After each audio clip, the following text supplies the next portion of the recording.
Hey everyone, and welcome to another deep dive. This time, we're going through all those articles you saved about the top skills everyone's going to need in 2024.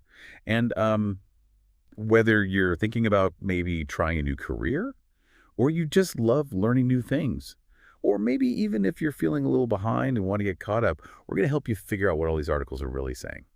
So from things like AI and cybersecurity to video editing and emotional intelligence and even blockchain, there's going to be something in here for every single one of you. You know what's really interesting to me is that all these skills, they all seem to point to the same big idea, that we all need to be ready to adapt and, kind of stay ahead of the curve. Things are changing faster than ever, especially in the job market. So I think really getting a good handle on these trends can give you a huge advantage. Okay, so let's dive in. First up is tech skills. You know how everyone keeps saying that data is like the new gold? Well, they're right. Companies are really desperate for people who know how to work with data. Yeah, it's true. It's not enough to just have a bunch of data. You need to know what to actually do with it. That's where data analytics comes in. It's like, you know how some online stores, they seem to know exactly what you want to buy, like they're reading your mind? Yeah. Well, that's data analytics. Just imagine you could use data to figure out what your customers are going to do even before they do it. That's called predicting customer behavior. And then you can use that information to recommend things they actually want. You could easily increase your sales by 20% just by using data the right way. Oh, wow. That makes a lot of sense. Okay, so what about all the hype around AI and machine learning? Is that something anyone can learn, or is that just for you that like the super techie people? That's a really common misconception. A lot of people think AI is this really complex thing, but honestly, AI and machine learning are getting a lot easier for anyone to learn. There are all these amazing platforms out there like Coursera and Udacity. They're taking these really complicated concepts and breaking them down into little pieces that anyone can understand. Let's take recommendation algorithms, for example. That's a super common AI application. Have you ever wondered how Netflix suggests shows you might like? All the time. Right. Well, they use something called collaborative filtering. Basically, they look at what you've watched in the past, and then they compare that to what millions of other people have watched.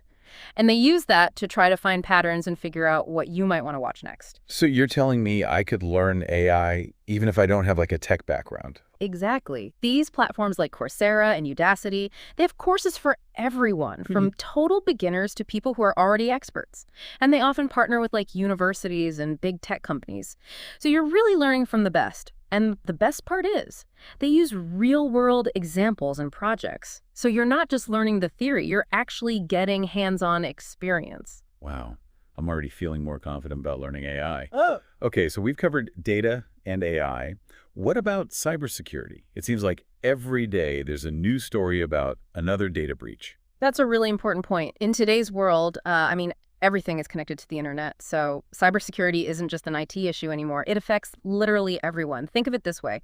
You wouldn't leave your front door unlocked, would you? Of course not. Right. Well, protecting your digital life is just as important. It's not just about creating strong passwords. It's about really understanding how cyber attacks happen, how to spot things like phishing scams, and just how to protect your data in general. It's like digital self-defense. Okay, well, we've covered some pretty intense tech topics. Let's switch gears and talk about the more creative stuff.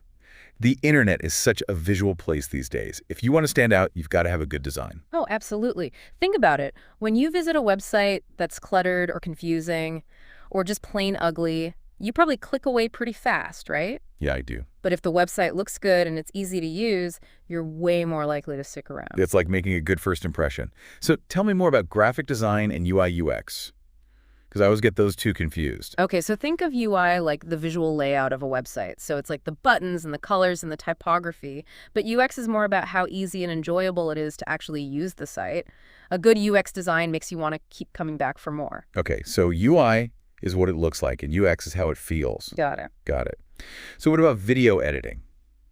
With TikTok and Reels and all that, it seems like video is king these days. You're exactly right. Video is so engaging. And it's so effective for telling stories and for marketing and training, really for almost anything. And companies are starting to realize that they need to be where their audience is. And these days, that's on platforms where video is everywhere. So video editing skills are in high demand, even outside of like traditional film and TV. Absolutely. Think about social media marketing. Pretty much every company out there wants to create those videos that go viral. And then there's things like internal training videos, or onboarding videos for new employees, or even just videos to show off new products. The possibilities are pretty much endless. I never realized how many ways you could use video editing skills. Okay, let's move on to another skill that I think people don't always fully appreciate, the power of words. I think content writing and copywriting are still so important. Oh, for sure. Words have the power to inform and persuade and inspire. Content writing is about creating engaging and informative content, the kind of content that attracts and keeps an audience. Copywriting is a little bit different. It's more about writing persuasive language that makes people take action, like buying something or signing up for a newsletter or clicking on a link. So copywriting is like the art of selling with words. Exactly. It's all about understanding your audience, figuring out what makes them tick, and then writing a message that really connects with them and ultimately gets them to do what you want them to do. It sounds like you need to be creative, but also understand psychology. That's exactly right. Do you have any tips for capturing people's attention with words, especially online where there's so much noise? Well, the first thing you need to do is know your audience. Who are you talking to? What are their problems? What are they hoping to achieve? Once you know your audience, you can write a message that actually resonates with them. So it's not just about writing well. It's about being strategic. Yeah, you need to think about what's going to grab their attention, keep them interested, and then get them to take action. Another great tip is to use storytelling. People are naturally drawn to stories. So if you can weave a good story into your writing, it'll be a lot more relatable and memorable. That's true. I definitely remember stories better than just facts. Yeah. Okay, so we've covered tech and creativity. Now let's talk about soft skills and personal development. You know, it's really fascinating to me how much emphasis there is now on soft skills. It's not enough to just be like technically brilliant. You also need to be able to work well with other people, understand their perspective, and handle all those tricky social situations that come in. Right. We've talked about data and AI and all that. But even with the most advanced tools, they're not much good without people who know how to use them. So let's dig into those soft skills that could really take your performance to the next level and help you connect with people on a deeper level. I'm really curious about emotional intelligence. EQ is what everyone calls it. Seems like such a buzzword these days. It is kind of a buzzword, but it's also a lot more than that. EQ is like, you know, the secret ingredient that can make or break a team. You could have a group of really talented people, but if they can't communicate or collaborate or manage their emotions, they're never going to reach their full potential. So it's like emotional intelligence is what holds everything together. Exactly. People with high EQ, they can create a really positive work environment where everyone feels valued and respected. They can sense how everyone's feeling, de-escalate any tense situations, and they can help people communicate more effectively. So it's not about like avoiding conflict. It's about understanding the emotional dynamics and using that to make the workplace more harmonious and productive. That's a great way to put it. And the bad part is, you're not born with EQ. It's something you can actually develop over time. There are tons of resources out there, books and workshops and even apps that can help you boost your emotional intelligence. I love that. Okay. Okay, let's talk about another important soft skill, public speaking. I have to admit, this one's tough for me. I still get butterflies every time I have to speak in front of a group. It's a really common fear, but it's also a super valuable skill. I mean, think about it. Whether you're giving a presentation at work, or pitching an idea to investors, or even just speaking up in a meeting, being able to communicate effectively in front of people can open so many doors. It's about showing people what you know and inspiring them. Do you have any tips for people who get nervous about public speaking? Well, first of all, it's okay to be nervous. In fact, a little bit of nervousness can actually help you stay focused. The key is to think of that nervousness as excitement.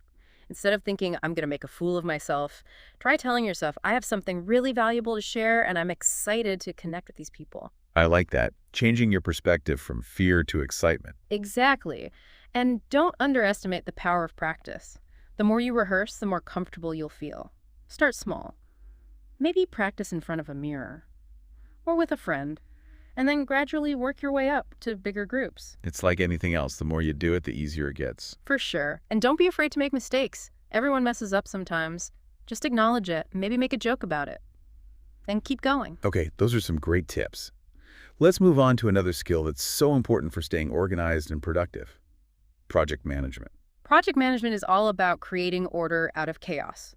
It's about setting clear goals, defining timelines, managing resources, and basically making sure everyone on the team is working together towards the same objective. Sounds like a lot to juggle. What are some of the most important principles of good project management? Well, communication is key.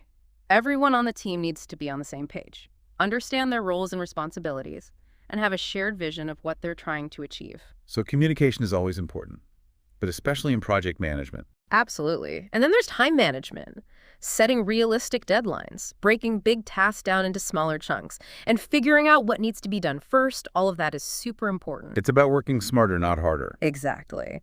And finally, you need to be adaptable. No project ever goes exactly according to plan. There will always be unexpected challenges, and a good project manager knows how to adjust and reprioritize and find creative solutions to keep things moving forward. So you need to be organized, a good communicator, and a problem solver. Right. Are there any certifications or resources that can help people develop these skills? Tons. There's the Project Management Professional Certification, or PMP. That's kind of the gold standard in the field. And there are so many great project management tools out there, things like Trello and Asana and Monday.com. They can help you stay organized, track your progress, and collaborate with your team. So it sounds like project management skills are valuable, whether you're managing a personal project or leading a big team at work. Exactly. It's all about breaking things down into smaller steps, setting realistic goals, and making sure everyone's working together effectively. And when you manage a project successfully, you not only achieve your goals, but you also gain a sense of accomplishment, and you build valuable skills that can help you in any area of life. Okay, so we've talked about tech and creativity and those essential soft skills. Now let's look ahead to the future and explore some emerging skills that are shaping the world around us. We touched on blockchain earlier, but I think we need to dig a little deeper. Yeah, you're right. Blockchain is one of those terms that gets thrown around a lot, but I think a lot of people are still kind of confused about what it actually is. It's definitely more than just the hype around cryptocurrencies. For sure. At its core, blockchain is a totally new way to store and manage data. It's decentralized, which means it's not controlled by any one person or organization. It's transparent, so everyone can see what's happening, and it's incredibly secure, which makes it almost impossible to tamper with. So it's not just about Bitcoin then? No, not at all. Blockchain has the potential to completely transform all kinds of industries, from supply chain management and healthcare to voting systems and even digital identity. Imagine a world where you have complete control over your own data, where you can track every step in the supply chain, and where voting systems are totally secure and can't be manipulated. That's the kind of world blockchain could create. Wow, those are some pretty big possibilities. Can you give us some real-world examples of how blockchain is being used right now? Sure. Let's say you're buying a cup of coffee. With blockchain, you could actually trace those coffee beans all the way back to the farm where they were grown, then to the roastery where they were roasted, and finally to the cafe where you bought your cup. That's incredible. So much more transparency. Right. And in healthcare, blockchain can be used to store and share medical records securely, which gives patients way more control over their data. Imagine your medical records are stored on a blockchain, and you decide who has access to them.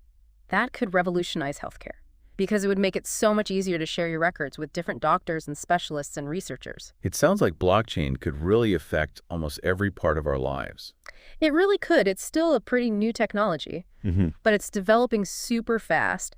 As more and more businesses start to realize how powerful blockchain is, we're going to see a lot more amazing applications in the next few years. Definitely something to keep an eye on. Yeah.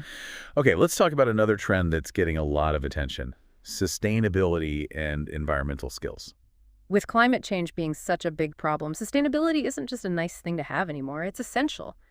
Businesses are realizing they need to take responsibility for their impact on the environment, and they're looking for people who have the skills to help them do that. So it's not just about going green anymore. It's about making sustainability a part of everything you do. Exactly. Companies are trying to reduce their environmental footprint, conserve resources, and create products and services that are good for the environment and society. And that takes a special kind of skill set. So how are companies doing this? How are they actually making their businesses more sustainable? Well, a lot of companies are switching to renewable energy sources, things like solar and wind power, so they don't have to rely on fossil fuels so much. Others are starting waste reduction programs or recycling initiatives and coming up with more sustainable packaging. And some companies are even going a step further and investing in carbon offset programs to neutralize their impact. It's great to see so many companies taking sustainability seriously. What kinds of skills are they looking for? We're seeing a growing need for environmental engineers and sustainability consultants, and even corporate sustainability officers. These are the people who can help companies develop and implement sustainable practices. They understand the science behind climate change, they know how to assess a company's environmental impact, and they can come up with strategies to reduce that impact. It sounds like there are a lot of opportunities in this field. Definitely. And if you're passionate about protecting the planet, it's a really rewarding field to be in. And the demand for these skills is only going to grow in the coming years. It's pretty amazing to see how these new skills are changing things. From blockchain to sustainability, there are just so many ways to learn and grow and really make a difference. And don't forget, these are just a few examples of the skills that are in demand right now. The job market is always changing. The key is to just stay curious and keep learning and be open to new opportunities when they come up. It really is all about constantly learning and growing, isn't it? Right. Absolutely. And the skills we've talked about today, they're all connected in a way. So as you start learning about one thing, you'll naturally start to see how it relates to other things. Makes sense. So as we wrap up this deep dive, what's the one thing you want our listeners to take away from this? That's a good question. I think the most important thing to remember is that you're in control of your own future. The skills you decide to learn, the knowledge you gain, the experiences you have, they all shape your path. So don't be afraid to get out of your comfort zone, embrace new challenges, and just never stop learning. I love that. Take charge of your own journey. Exactly. And remember, you don't have to do it alone. There are so many resources out there to help you. Online courses, workshops, mentors, communities, you name it. Before we go, I want to give our listeners a little challenge. Okay, I like it. Of all the skills we talked about today, which one are you most curious about? Yeah, which one really caught your attention? And what's one small step you can take today to learn more about it? You could be reading an article or watching a video or signing up for a free online course. Just something small to get you started. Remember that old saying, a journey of 1,000 miles begins with a single step. Exactly. And don't be afraid to ask for help. Find people who are interested in the same things. Find a mentor who can give you advice. And celebrate all those little wins along the way. Thank you so much for sharing your insights with us today. It's been a really fascinating conversation. My pleasure. Remember, knowledge is power. Embrace it, share it, and use it to create the future you want. And to all our listeners, thanks for joining us on this deep dive into the skills you need to thrive in 2024 and beyond. We hope you learned a lot and feel inspired to keep learning and growing. Until next time, keep diving deep.